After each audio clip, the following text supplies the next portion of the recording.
Hey guys, so after the 26th election, when Donald Trump surprised the world and beat Hillary Clinton, I'll never forget the most disturbing video I seen.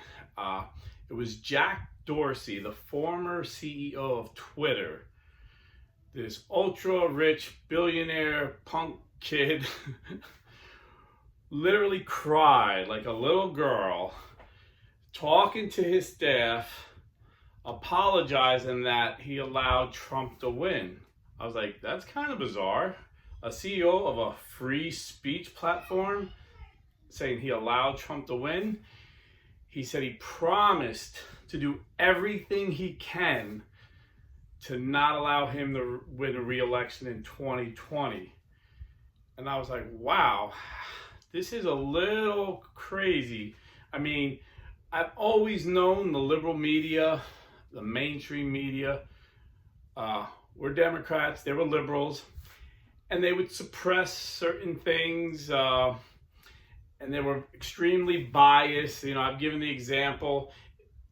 They did it more subtly though, like if they wanted to talk about racial strife or anything to do with race, they would go to a Democrat like Jesse Jackson or Al Sharpton, and they would ignore African American scholars like Thomas Sowell and Walter Williams because these guys were conservative Republicans. So you think, well, they're being fair, they're going to African Americans, but they're only going to Democrat African Americans. And they would do that on every subject, always go to sources that would back up what they believe anyway. So they say, we're not biased, we're not making the news, we're just reporting it. That's, the old school, ABC, NBC, CBS. And CNN, MSNBC, they took it a whole new level and just made up stuff. And Twitter is actively censoring the president for 4 years. They literally would suppress any stories that were positive about President Trump, and anything positive about Biden they would promote, or any Democrat. We didn't know it was going to be Biden, whoever it was going to be for those 4 years. But the most egregious act was just a couple weeks before the election of 2020, when the New York Post, with impeccable sources, provided the story that Hunter Biden was being investigated by the Justice Department, that Hunter Biden received millions of dollars from the Chinese, from the Russians, from the Ukrainians, and we had emails stating that he shared it with his father. I mean, it was impeccable sources, and they shut it down. Then when anyone tried to post a story, they would shut their Twitter feed down. And now, 2 years later, all the news are reporting like, oh, it is true after all. They knew it was true the whole time. So when Jack Dorsey resigned, I knew they weren't going to hire a conservative, but I'm like, how much worse could the new CEO be? And guess what? He's worse than Jack Dorsey. He's an immigrant from India. His name is like Parag Arabal or something, worth $12 billion, became rich in America. Came to America like 2010, immigrated here, and became rich. He's got a $1 million salary, plus, there's stock options and everything else. He's worth $12 billion. You would think he would be thankful to be an American. You would think he would love the American way of life. You would think he would be so grateful and love our Constitution. No, he's on record, and you could Google this. I've heard him say it out of his own mouth. I don't care about freedom of speech. My job is to decide what needs to be heard. Not everything deserves to be heard. So he literally said what we know a lot of these leftists believe. They hate the Constitution, and they don't believe it's a free speech forum. They get all kinds of tax breaks and special privileges because it's supposed to be an open forum for everybody. And they suppress free speech. They literally banned the President of the United States. Until this day, they allow the Taliban, ISIS, and Putin to have a Twitter. I mean, this is how bad they are. And then after the election, I watched the election with my own two eyes. I've watched them every 4 years since I was a teenager. And I'm pretty good at judging by the states who's going to win, you know, by the end of the night. And what I seen was just so horrifying that I made a video about it, and then YouTube demonetized me because they didn't like what I was saying about the election. And I said, you know, I pray that Elon Musk either starts his own social media or buys one. And so I'm so happy that the news broke Monday that Elon Musk bought the biggest share of Twitter. And now I know Elon Musk isn't a straight down the line conservative. I'm sure I disagree with him on a lot of issues. But we're talking about a free speech platform, and he's a man who believes in free speech. Just 2 weeks ago, he tweeted that the most dangerous thing for a democracy would be to shut down free speech. And he specifically aimed it at Twitter because they were shutting down a lot of stuff he was saying. So what's he do? He buys the biggest share. So, again, I'm sure there's things about Elon Musk I disagree, but the one thing we agree on, and this is his job, just like Trump, there were things I disagree with, but he wasn't my pastor, he was my president, and as a president, he did a darn good job. And people that didn't believe it now are seeing the difference of a good president and a bad president. But Elon Musk, my hope was for him to get involved in social media.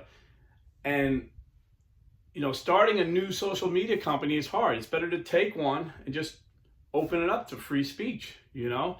I mean, I just made a video right before this one I posted on Rumble. If I put it on YouTube, YouTube would take me down in 30 seconds. If YouTube didn't take me down, it'd probably be one of my most watched videos. But because Rumble is nowhere near as sophisticated as YouTube, unfortunately, I'll be lucky to get 20 views. So I'm thankful that Elon Musk is invested in Twitter, and I'm hopeful, and I think the direction he's going is just to take over, have a hostile takeover, take over the whole thing. He's got the money to do it. He's probably the only guy that got the money to do it. And you know the guns are going to come out, just like they came after Trump. You'll be hearing that he's a racist, that he's a misogynist, that he's a homophobe. You know, all this is going to come out. They just, when the left gets scared, they just name call. So expect all this. Expect Elon Musk to be the worst person in the world, even worse than Donald Trump, if he attempts to change Twitter and allow freedom of speech. So I'm thankful, and I think things are headed in the right direction. Donald Trump's getting his thing started, and it's like I said, it's much harder to start something new than to just take over something and make it better. So maybe the combination, maybe those guys could work together and just give free speech. We want, see the difference between the left and the right? The left doesn't want us to be heard because they know our ideas are good. They know we make sense and we can change minds. So they just want to shut us down. The right, we want the left to be heard so you can hear how stupid their ideas are, how ridiculous their ideas are. Every policy that Joe Biden put forth resulted in horrific outcomes. These are the left's ideas. Joe Biden is just put him into place. He's just a senile old man being directed by the left, following all the leftist ideas, all the leftist policies that they've been wanting, their dream sheet for years. He's the vehicle they're using to get it done. And you see the results. So the left don't want to hear our ideas because our ideas are smart. So this is why I'm happy Elon Musk is stepping in. Like I said, he's probably not a conservative Republican, but he's a man who believes in free speech. So we need people that believe in free speech that are going to be running free speech platforms, social platforms. Now, over the weekend, I asked you guys, or last week, I asked you guys to pick a gangster name for me for my new gig, where I have to act like a gangster while I'm waiting tables. It's a pretty fun gig. My inner gangster comes out every night. I had so many great names, so many great stories behind the name, because I said, give me a cool gangster name, but I got to have a story behind it. And I just couldn't pick it. It reminded me of the time, like 6-7 years ago now, when I came back to the Catholic Church and I was getting confirmed, and I was told I got to pick a saint name. And there were so many great saints in our church, and I narrowed it down to 2. St. Augustine, because before he came to Christ, I could identify with him how I was before I came to Christ. Like one of the worst sinners, and just I could relate to how he was. And then after he came to Christ is how I aspire to be. You know, as a new Catholic, I was looking at like charismatic Catholics, and he was a charismatic Catholic. I mean, not charismatic, I'm sure he was charismatic in his person, but I mean charismatic in the gifts of the Spirit. And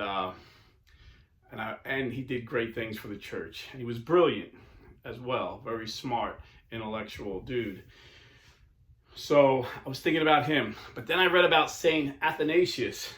And although my upbringing was different from his, he was brought up by Saint Anthony and the Desert Fathers in the apostolic tradition. And he knew the faith, and he was faithful to the church and to the Lord from an early age. I knew I couldn't relate to him there, but I aspired to be like him when he was an adult. And the Emperor Constantine held the Nicene Council, and he was on the side of Arius. And he believed Arius was right, that the Trinity was a false doctrine. And he disliked St. Athanasius, and even called him a black dwarf. I guess he was very dark-skinned and very small. So this man, from reading about him, he had nothing physically to boast in, nothing of himself, but he boasted in the Lord.